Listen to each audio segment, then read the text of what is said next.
I invite you to close your eyes and pull towards you the image, feeling, or connection with a dolphin.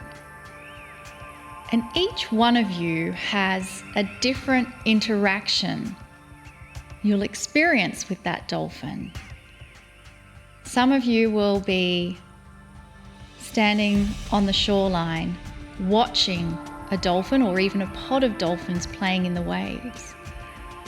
Others of you will find yourself in the water, swimming with the dolphins, being a part of the dolphins.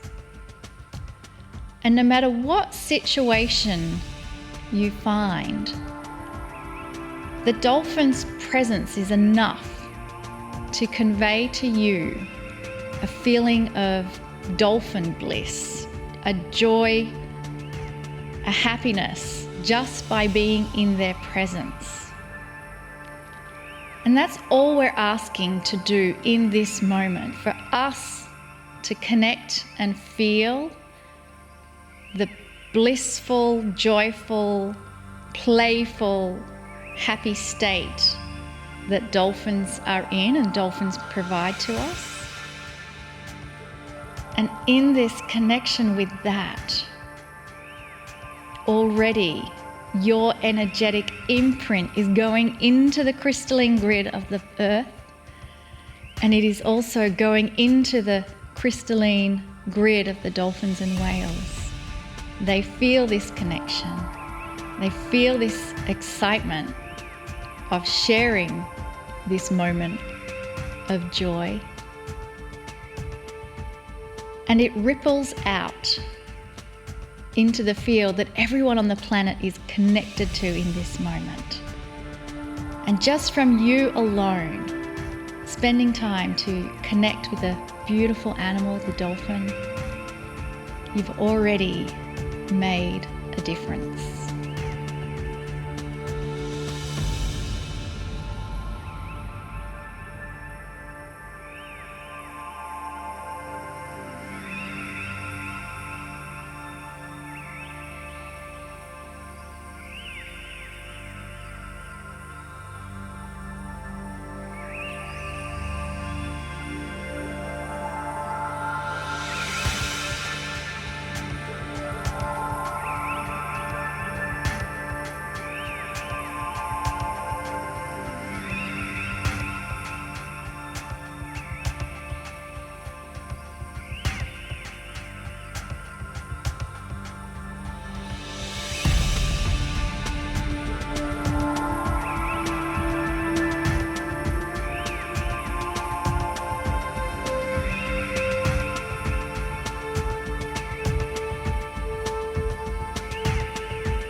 Greetings, dear ones. I am Cryon of Magnetic Service. There are so many of you who have asked the question, how much influence do I have? And so many of you are asking about yourselves, not just the planet. Some who are esoteric thinkers say this: how much influence can I have as an old soul about the baggage I came in with? This is a subject, and it's all about what some are calling the Akash. If you've not heard this before, it's a very popular subject these days, and even psychologists are beginning to realize that you come in with certain kinds of influences that are seeming to be baked into your consciousness, that they didn't come from anything you experienced on the planet. Somehow your personality comes in a certain way, and then it's also shaped by what you experience. If you're an esoteric thinker, if you believe perhaps in past lives, like 2/3 of the world does, you realize that there is a system called the Akashic Record. What happens in certain past lives seems to then come in with you, and there's a reason. Some have called it karma, and we have told you before that this is something in this new energy that we've asked you to drop completely. It's no longer needed. But you still have that which is the Akash. And the Akash is what you have experienced in past lives that comes in with you. In the past, this has a reason, so that you will then settle it or perhaps act on it or do something different to dismiss it. That has been the thinking, and it's been for centuries. This has started to shift and change. There are those who would be critical of that statement and say, no, these are bases of some kind of axioms of esoterics. They never change. They do change, dear ones, because you change. If the energy of consciousness is becoming more benevolent and the shift on the planet is before you, do you see how that would then change how you learn and what you learn with? And so what I'm going to tell you, I have said before, but you need to hear it again. How influential can you be on the baggage you bring in with you? Sometimes that baggage controls your life and you don't even know it. Lifetime after lifetime, perhaps of sorrow. Lifetime after lifetime of dying early, perhaps, and you come in not expecting much from the planet. You come in and you don't smile much, very serious, wanting to know when the other shoe is going to drop. That's what it creates. And that's just something you come in with. And that's something that your parents deal with and your teachers deal with. And yes, your spiritual leaders deal with. How to get beyond that which seemed to be baked in to a consciousness when it arrived. That's the Akashic Record. How much influence do you have on that? What I'm going to tell you next is known by the ancients masters.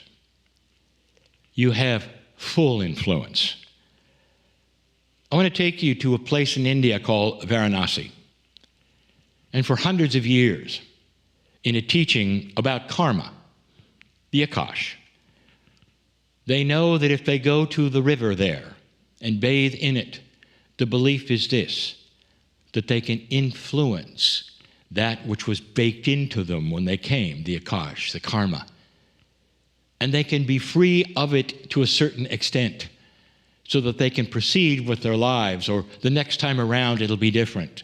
In other words, their belief is what I'm telling you.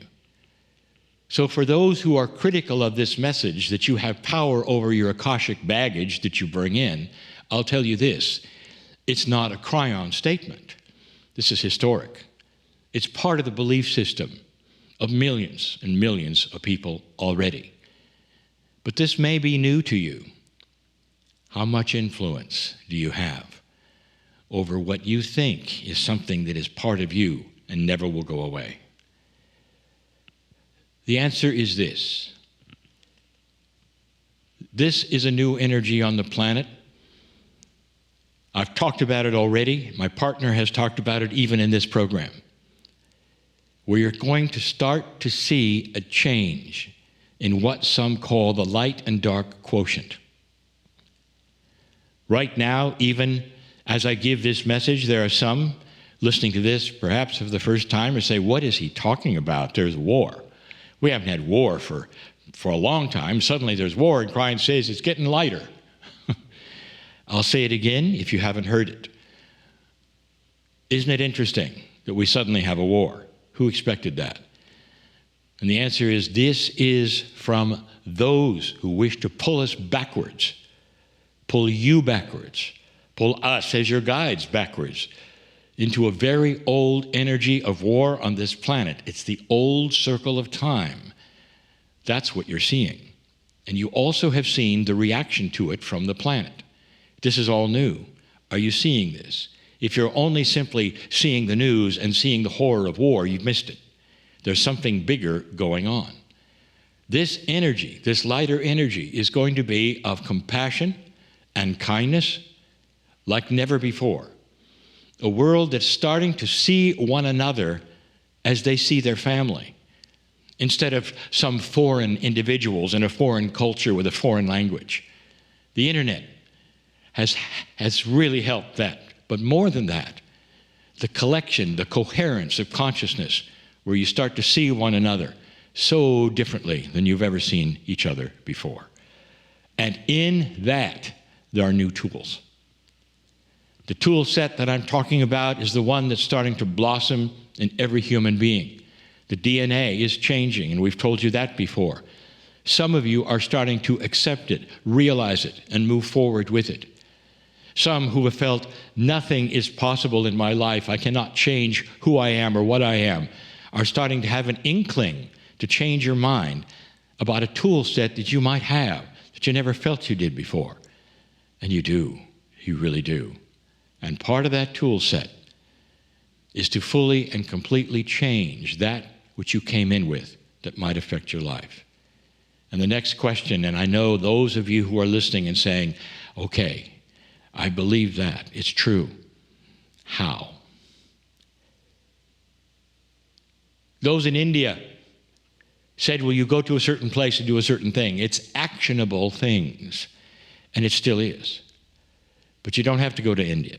You don't have to bathe in the river. And even those things are limited compared to what you can do today. Would you like to drop inappropriate karmic things? Drop inappropriate, I will say for the time, Akashic remembrances. We have given you examples of this. The Circle of 12 has done the same thing. But I'll tell you this, there is so much power in intent. If you're really interested, you can start that process. Your intent to do so is seen as permission for you to change that was inside your DNA. That's where it's kept. I've told you that. Did you know that pieces and part of your DNA come with you from past lives, carrying certain things, the Akashic record for one? What do you do? Dear Spirit, I have intent to drop these things that I don't need anymore in this lifetime. Can you say that? Dear Spirit, right now, I am dropping those things that do not propel me into kindness and compassion and keep me from joy and peace. Dear Spirit, I am in charge of my own biology. My soul and I together drop the inappropriate things that would get in the way of peace, joy, compassion, and happiness, or the rest of my life. I now have that power, that ability, and I'm doing that in front of all who wish to watch. I am changing my DNA. And with that, I proclaim a new lightness of spirit, a new kind of kindness for myself, which will occur. One where I can look at myself in the mirror and say, I am indeed beautiful in the eyes of all that is, because I have God inside, because I no longer have a stone to carry around or pull me backwards. I am that I am. That is your power today. An empowerment that we are telling you is new and different and belongs to you. That is your lineage. That is why you came. Congratulations, dear ones, on what you are becoming.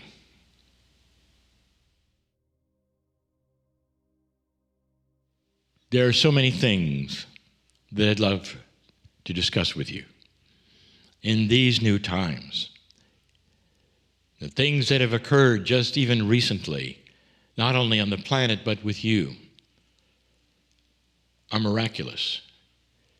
And you might say, well, I haven't seen any miracles on the planet, really. Light is starting to shine itself. Darkness is reacting in ways it never did before. We've said this before. That's a miracle. It's a miracle because it changes the status quo. A status quo which has been the same for hundreds of years. This is the beginning of a new planet. But more than that. We've given you some things in the past to consider, including the seed planting that we gave you in the Circle of 12. We're going to start developing some ideas around those seeds. Some a bit obscure, perhaps some that will be targeted to what you already know. This one is something you should hear.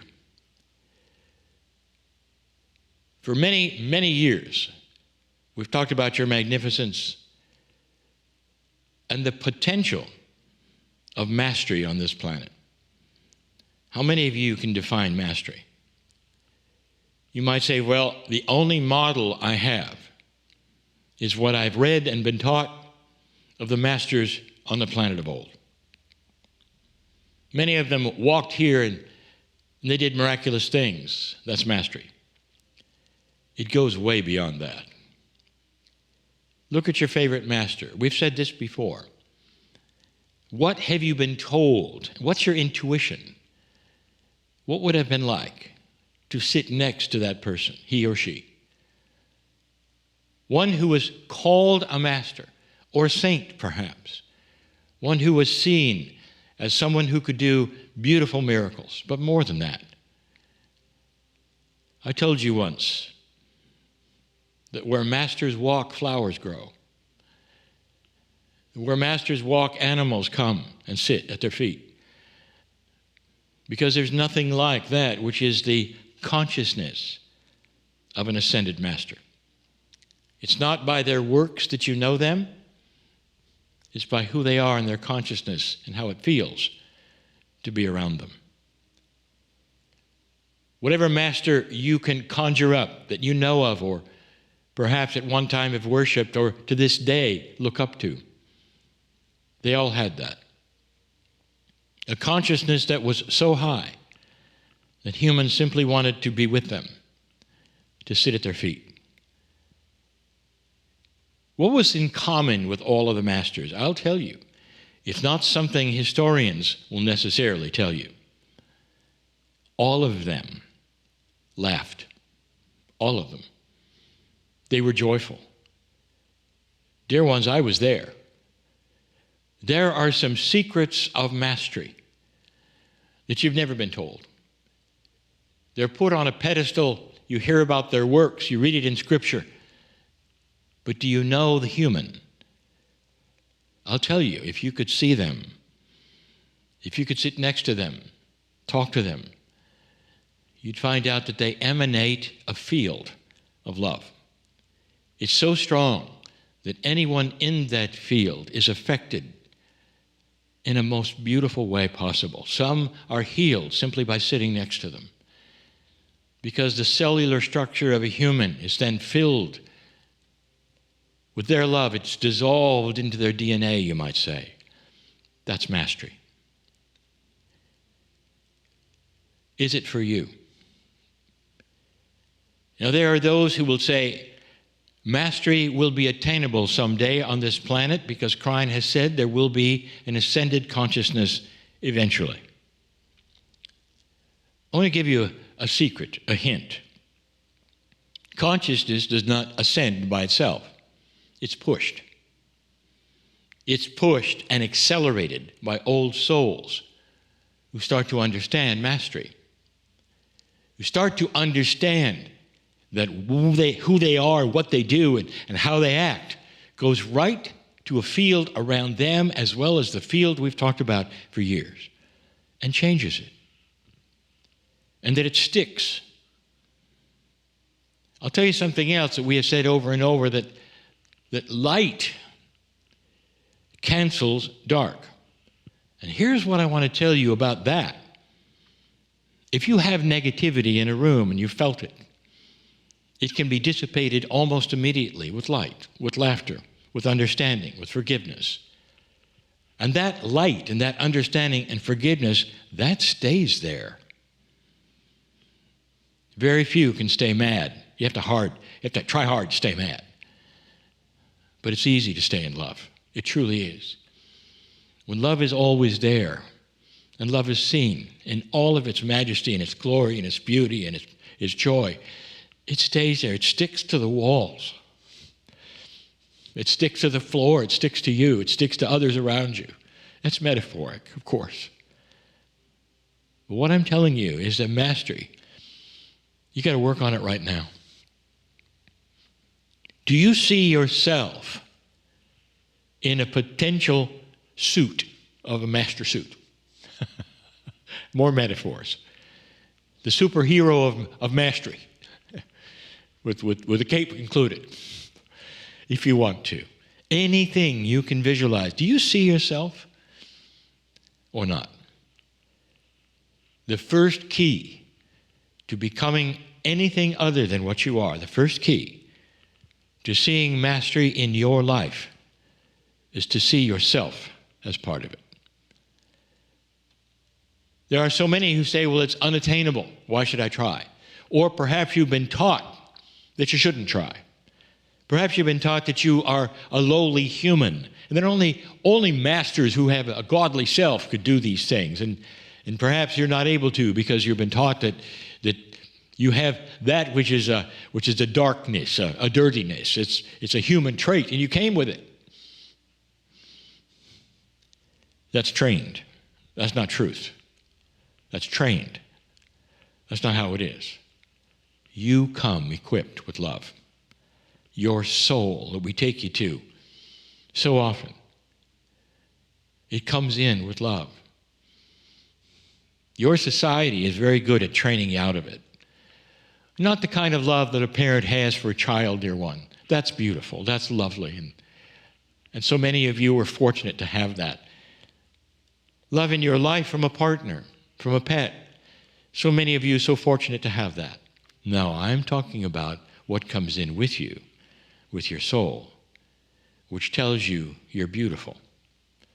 That from your soul which tells you that the next step as you grow up is to create mastery in your life. That is intuitive.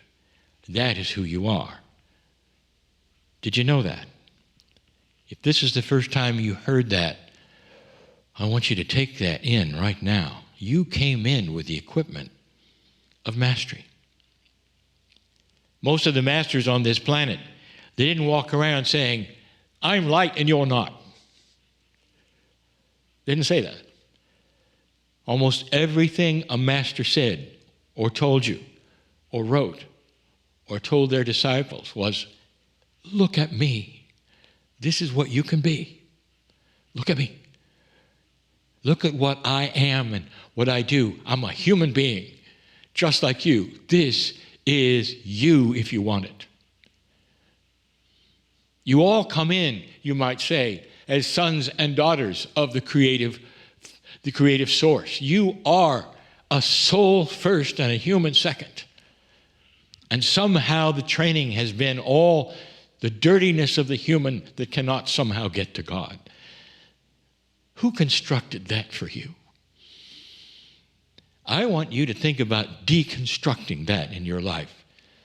You are masters, the potentials of the future, every single one. Tonight, in the Circle of 12, I won't give it away completely,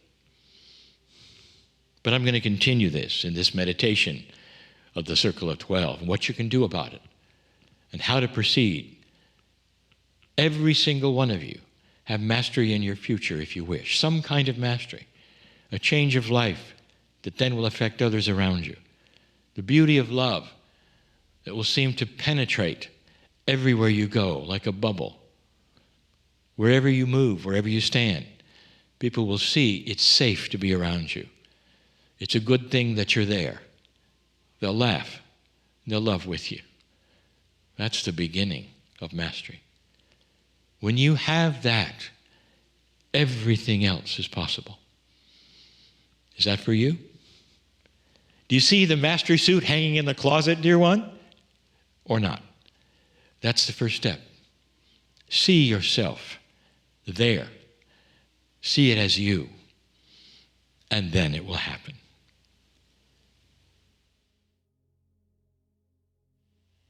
A joy it is to communicate with you in this fashion. For those of you who listen to this and believe it, to believe that perhaps there is a voice, that the veil is getting thinner and this voice reaches you at a way it never did before. Some of you are realizing that the human being is like an antenna, that there is more that the human being picks up in its consciousness than just what you've been told. This is how you receive intuition. And we've discussed that before on this very program. We've spoken of beauty, of what intuition is, and how it comes from your consciousness, not your brain. And there are those who say, wait a minute, consciousness comes from your brain. No, it does not. There is a meld between consciousness and your brain. Your brain reacts to the things that you imagine and the things you think, and the consciousness puts upon the brain something that helps it to work. But if you ask so many who have been to the other side and back, perhaps in what you call near-death experiences, they will tell you that the brain ceased to function and the consciousness did not. It seemed to take over. When the brain was clinically dead, the consciousness gave wonderful information. Some were very close to the other side, where the consciousness was almost ready to explode into the soul energy, and they came back. This consciousness of yours, I will call soul consciousness, and it aligns itself to your body. The reason I am discussing this at this time, this is simply a reminder. And we haven't talked about your DNA, not your entire package of DNA, for some time. Let's review what humanity now understands in a nutshell, not scientifically, not medically, but just in summary and in a general way. What does this culture today, called Earth, know about your DNA? When the human genome first started to be discovered, there was a realization that it was like looking at galaxies within galaxies, that there was so much there, that there were those who would say it's going to take a lifetime to even reveal how much is there. Well, it didn't. They came up with clever methods of seeing DNA and starting to identify what is there. There were a lot of repetitions there that would then lead them to see what the repetitions produced. And that gave them this wonderful picture of what DNA was. What was astonishing is that this DNA of yours, they discovered there were over 3 billion chemicals, 3 billion parts attached to it in an orderly fashion, doing things they didn't know, but at least they had the blueprint, you might say, or at least they knew the chemistry. They saw and revealed the double helix, what it looked like, and then the permutations on it and all that it could do. They saw what it might do, but they didn't know what it did. Now, this was exemplified by the results given shortly after the Human Genome Project, when they said, we have revealed the chemistry of DNA, over 3 billion parts, but we only know what approximately 3% of it actually does. They said the coding of 3% was pretty obvious. This was the gene-producing portion of your DNA. So immediately you see what your DNA is there for. It is there as a dashboard, you might say, as a control, perhaps as instructions, but it makes so much of who you are and continues to. One of the things that they discovered right away was that your DNA was responsible for approximately or over 26,000 genes that you have in your body. Those genes continually being made or perhaps produced at the right time for the right things. Your DNA doesn't just sit there as something you had from birth. It is always active, it's always working, and it does things. 3% of it got identified. Now, what about the rest? The overwhelming majority of all the parts. And they said they had no idea. They could not figure out any codes. And therefore, it's so interesting. If you're a smart scientist and you can't figure out something, what do you normally say? Well, someday we will. Well, perhaps we just haven't arrived at that code breaking yet. But instead, almost universally, they threw up their hands and they said, it's junk. It must have been left over from past evolutionary processes. That is interesting to me. So if you can't figure it out, therefore, it's junk. I have a little exercise for you. It's one of your imagination. It's something fun. You're in the 1800s, and a time traveler appears, and he says hello, and it's obviously that he's traveling through time, and he made a mistake because he opens his book and some pages fall out, and bam, he vanishes to the time he wanted to go to. And on the floor, after he's gone, you see the pages he's left, and you look at it and go, this is stupid, it's ridiculous. What he's left is a QR code. Now, some of you know what a QR code is. That's the code that you might point at with your smartphone and you get a menu at a restaurant. Not all that profound, perhaps. But if you were in the 1800s and you happened to be in a laboratory and this had happened and you'd seen it with your own eyes, you'd say, an angel appeared or somebody from the future appeared and has left us a message. Have you looked at a QR code? Where do you begin? Without any idea of the 5 or 6 or 7 inventions that have to then build on one another to finally create a code, understand the code, and then translate the code, including that which has to translate, which is, of course, the smartphone, and all that it does with the artificial intelligence that it has.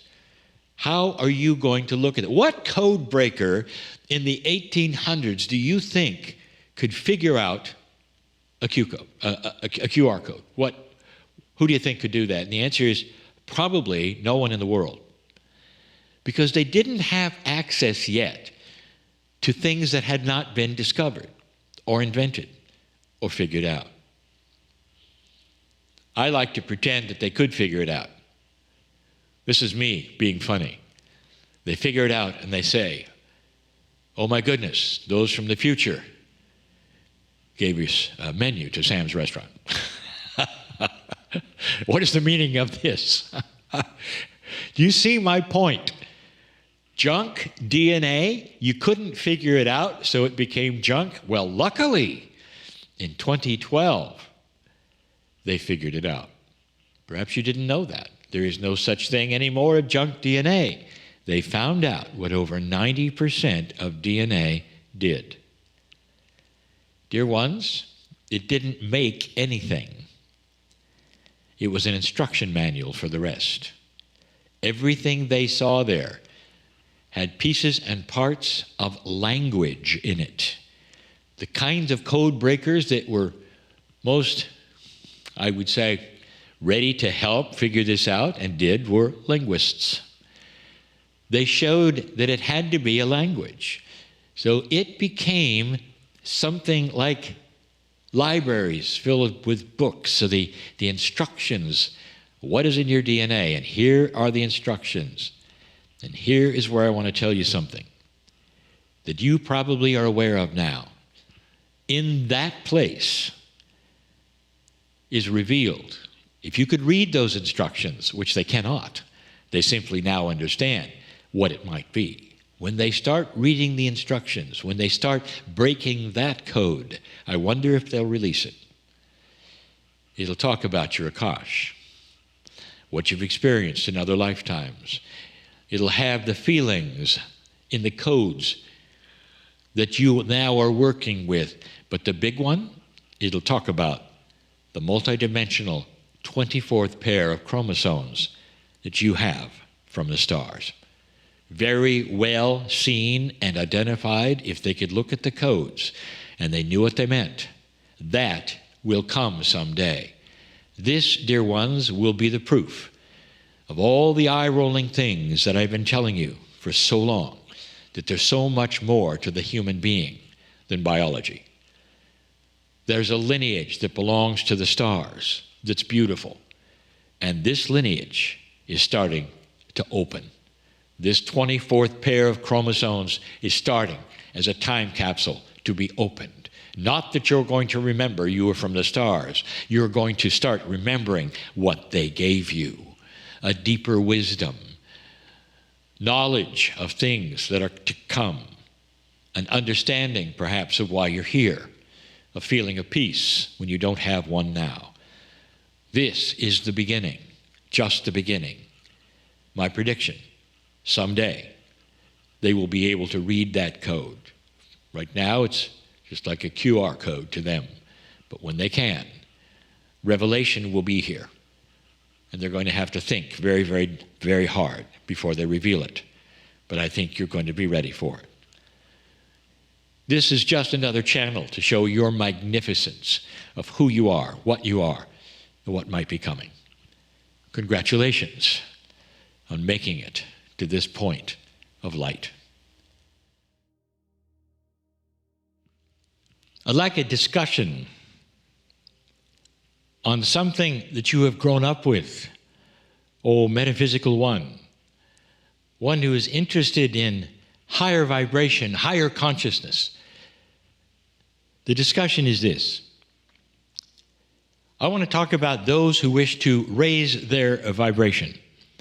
And I want to redefine vibration. Perhaps all of your lives, or as long as you have been interested in these esoteric things, you have heard the words vibration. And you've heard it in so many contexts. There's going to be a higher vibration of consciousness on the planet, they say. There's a higher vibration of thinking, they say. The planet will vibrate higher, they say. And the they has even been me. So many times I will use that expression because it's the one you relate to. What if I told you that none of that was correct? Not really. How something moves back and forth and vibrates truly has nothing to do with how elegant and loving they are. It is just an expression. The other thing you see is that if something is higher, it's better. For instance, sound, higher, better, really? But that's how you perceive it. If it's really good, you can't hear it. Only dogs can. I'm just showing you how you've used this terminology in an interesting way. Light, if it vibrates high enough or changes its waveform, it becomes invisible, or only certain creatures can see it. A vibrating sound or a light is not necessarily all that great. And yet, that is the way you and I have been using the term. Perhaps it's time to rethink all of that. Why am I giving you this? Because it's time to vibrate higher. Let's talk about what that truly might mean. This way you word these things is always a metaphor. This is a metaphor. And so if you rethink what it might mean, you start to get deeper, perhaps, into what truly it might mean. What could a higher vibrating consciousness mean to you?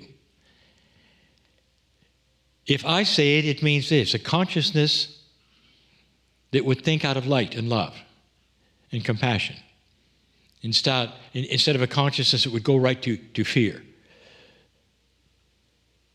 So what does that tell you? Is that really a higher vibrating consciousness, or is it something else? And the answer is it's something else. What if we replaced the whole idea of higher vibrating with deeper wisdom? I want an earth, you might say, that has a consciousness that has deeper wisdom than the past. I want a planet, you might say, that has a much deeper wisdom and love, compassion quotient than before. You see, I didn't say vibration. It comes with the territory that you would want to use the metaphors you always have. But if you start redefining them to what is actually the case, it gives it a much more profound meaning. It's much more elegant to think that a planet won't just vibrate higher, but you can start to identify what that means. Why am I telling you this? Why are we going here? Again, what are you going to do to accomplish this in this new energy? What is this for you? Over and over, we have told you that the closer you become to the core truths that exist, the higher you vibrate. So let's change that. The closer you become to that beautiful core truth that exists, the deeper your wisdom will be. One with deep wisdom is one you want to hang around with. Someone who has very deep wisdom is somebody who probably understands a lot more of the planet than you do. You see how that works? Each one of you has a choice right now. Do I wish to go with this new shift? Do I wish to accept that which is mastery? We've covered that before. What if I want deeper wisdom? How would I achieve that? And we always return to the same kinds of things. There is a toolbox, you might say. It's the toolbox of the light worker of the old soul, and that toolbox has in it, you'll call, tools of achieving deeper wisdom. I didn't say higher vibration. Deeper wisdom. What do you do to make those tools work? I'm going to give you, again, an answer that would seem ultra simple, but that's the way it was designed. Humans would have you climbing steps, going through all kinds of machinations, doing this and that in order to receive that which is divine. And I'm going to tell you yet again, all you have to do is open the box. But in order to open that box, old, deep, wise soul, in order to open that box, you have to intend it. You want it. You have to see yourself wise in the future.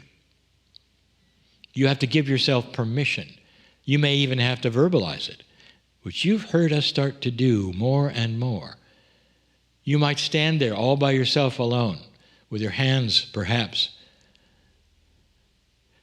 held out to anyone who would listen from above. And you might say, "Dear Spirit, dear God, show me the wisdom that I should have. I give permission to go to the next level." And that's when it starts to change. What have you just done, O wise human being? What is it? Think about it. Because we teach this over and over and over. You have free choice to go any way you want, to the light, to the dark. You do. But when you face off with your soul, with Spirit, and say, "Show me a better way." When you face off, you might say, with yourself, "Let me open the box where the solutions are.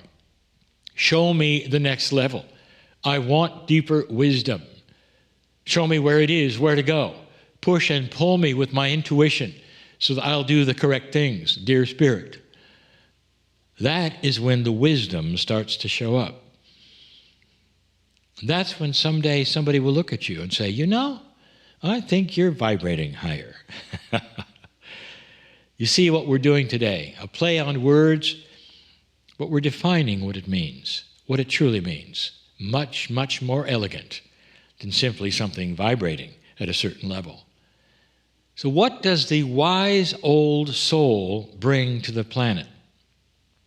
Oh, how about peace on earth? Wise human beings don't repeat what doesn't work. Dysfunctional human beings do.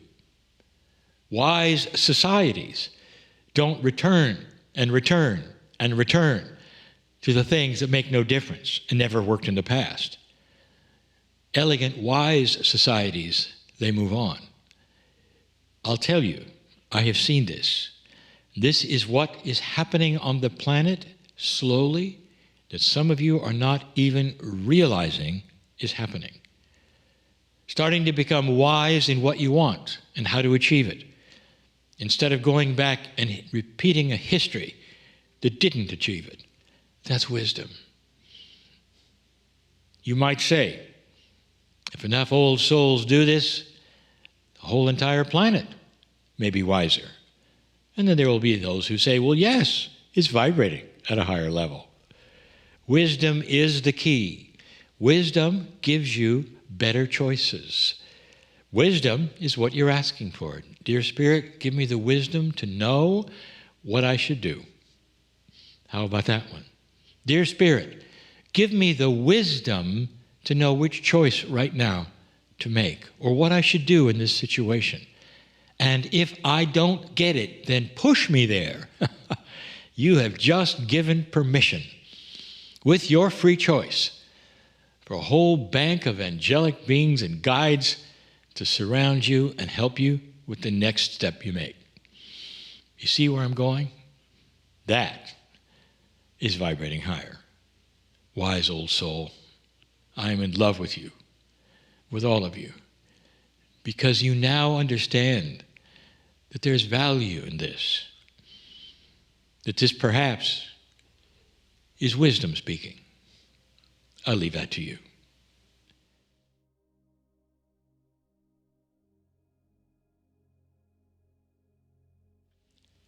Come a little closer.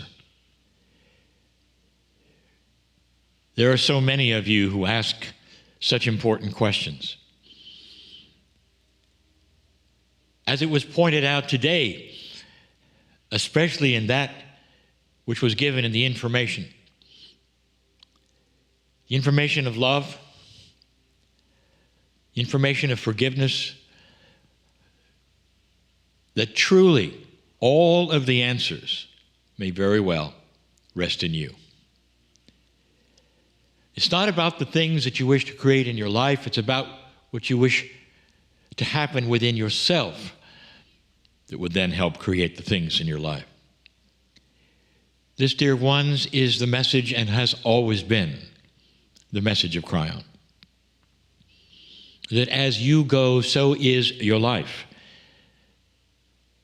So many times that we have sat before you and given you information that how you act and what you expect and what comes out of your mouth is like a menu. A menu that you would have at dinner. I'll have this, I'll have that, I'll have this, and then it comes to you. And so many of you are not aware of the energy that goes out. This loosely called the law of attraction is real, and so many have seen it as real. It's one thing to realize that you create all of that which you don't want in your life, and it's another to realize that reversing it might very well create everything you do want. That indeed is the subject of this meditation. In a moment or two, we're going to do what we always do. There's a metaphor we set up for those who have not seen it before, where we cross a bridge. And this is a metaphor of crossing from an unknown to a known, or a known to an unknown, depending upon which way you cross it. And you go both ways, because at the beginning, we cross into the unknown. And at the end, you're welcome to come back. But some of you have realized that this exercise, the more you do it, the more it melds together. And that unknown is the portion that so many of you are seeking.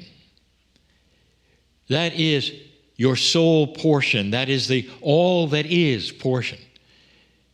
There are so many spiritual leaders who have always told you that there is an element of the Creator inside you. Some have said God inside. Others have said Creator inside. It doesn't matter. The wording doesn't matter. Is it possible that inside you are the tools from the very energy that created everything? This, of course, is the basis of spirituality. That there is a greater you, if you wish. There is a greater source than you, if you wish. But we teach that it's all together. The oneness that is sought by so many all over the planet, in so many lands, is the oneness not just with all things together on the planet, but the oneness with all things that exist anywhere. It's a oneness that says you are bigger than you think. And when you start understanding that bigness, then you have to ask, well, why don't I feel it? Where is it? How do I get to it? What can I do with it? Welcome to the Circle of 12.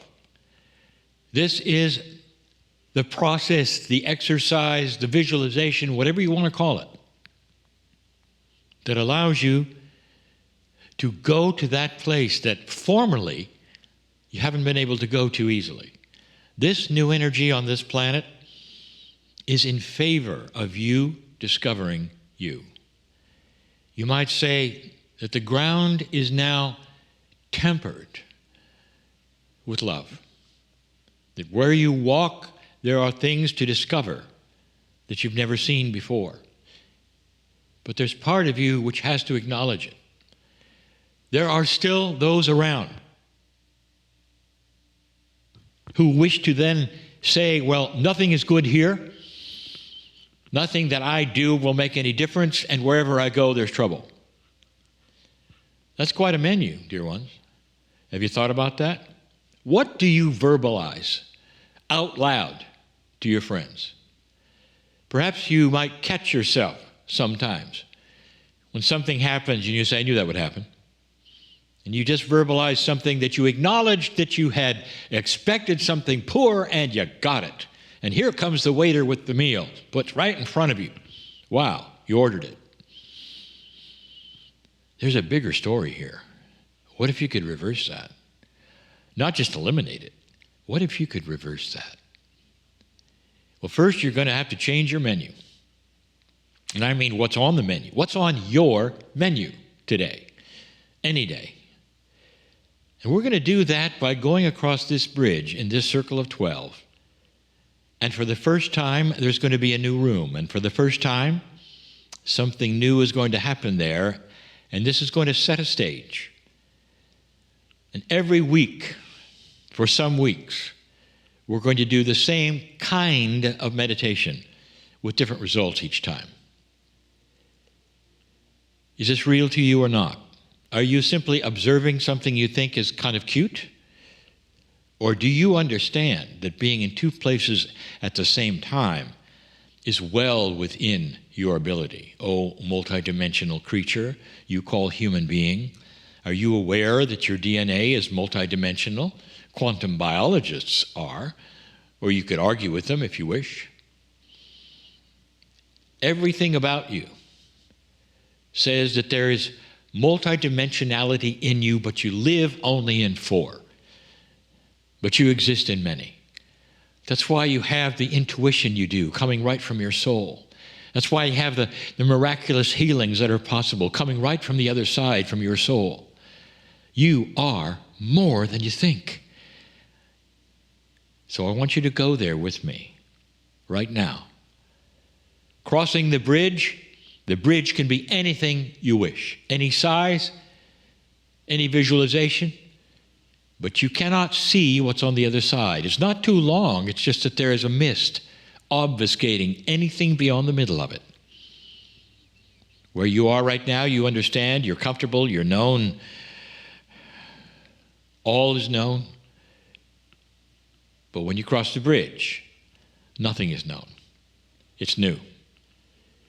There are those who have done this enough to realize that all you're doing is meeting the unknown parts of you, and they're beautiful, because across the bridge, you meet the divinity inside yourself. Let's cross the bridge together. Take my hand.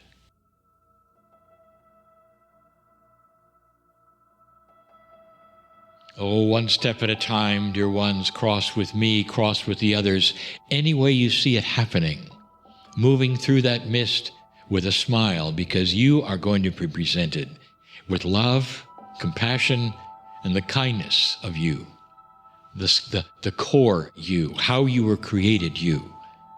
Not the you that carries in the baggage of past lives, or the you that has had to carry things that have happened with you and that trouble you. Not the you that may have a disease in your body or problems that you're trying to fix. This is the eternal you. This is the soul you.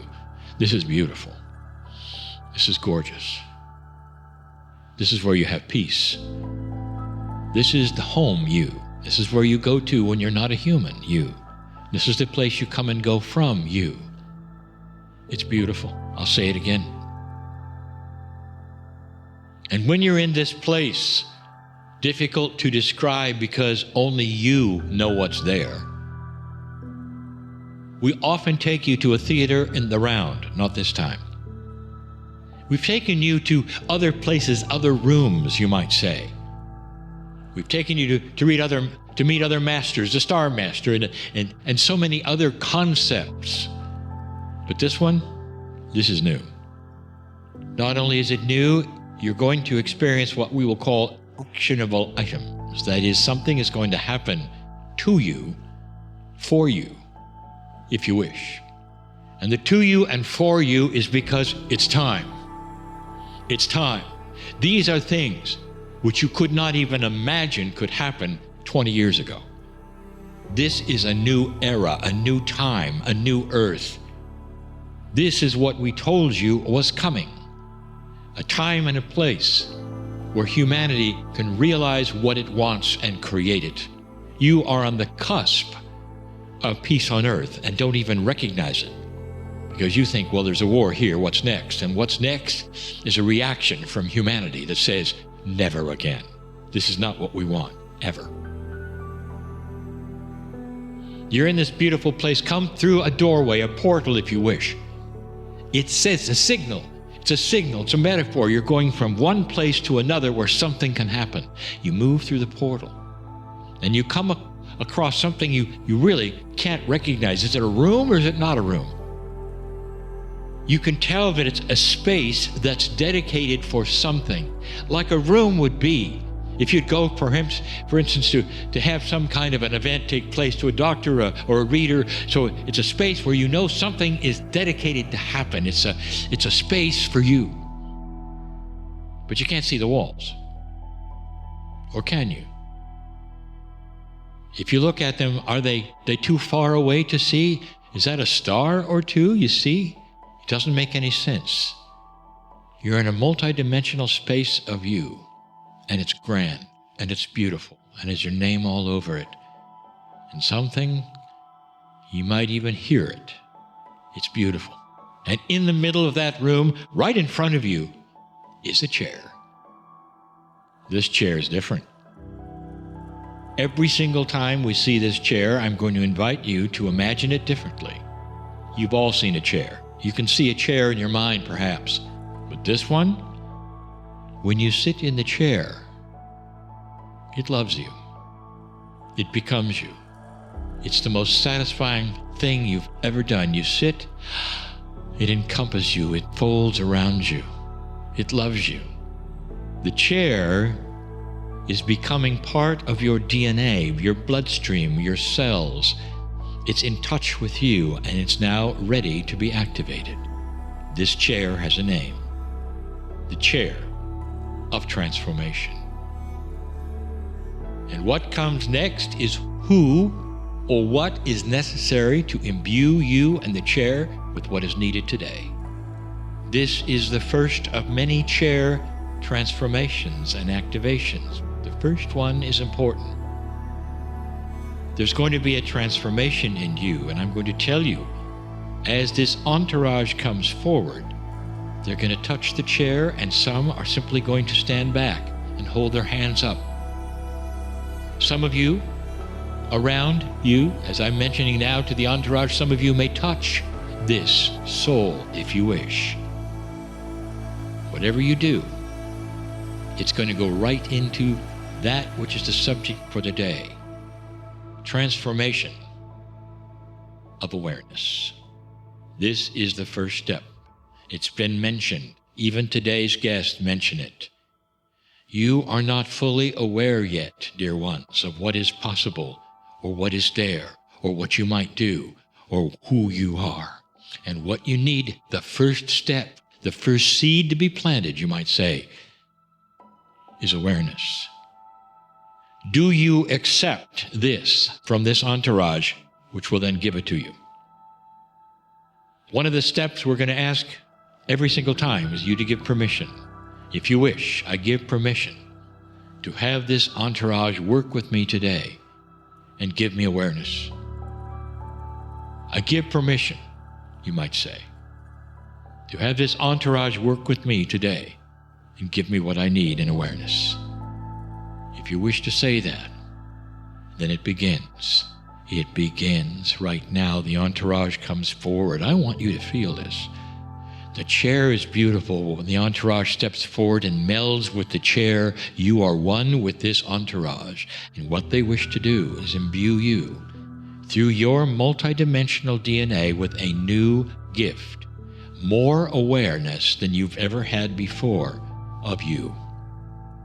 When you return from this episode, dear ones, from this healing, dear ones, and you recross that bridge, when you come back to that place where you're sitting, I want you to be aware of your awareness. Something is happening. If you gave permission, I'll tell you the first thing you're going to see: a new menu. And in that menu will be beautiful things that will happen the next day and the next day, an expectation of healing, an expectation of problems being solved, a beauty in front of you instead of a horror or negativity, a way of thinking that is different because suddenly you are aware of the bigger you. Let them pour that awareness into you right now. Pour it into you. Is this real or not? Are you here or not? When you gave permission, did you mean it or not? All of these things are your consciousness imbuing itself in the chair along with those who are helping you right now. This is a new time, dear ones. A new light is coming, dear ones. We need you and your awareness to change right now so that you can become that compassionate, divine individual you are meant for. That is the creative template. Stay. Stay and hear the music. Stay and have that imbued into you and expect great things. That's the beginning. We'll have a chair of awareness every week from now on for some time. This is the first one. I'm crying in love with all of you for what you have done, with what you're about to do, for the permission you've given. And so it is.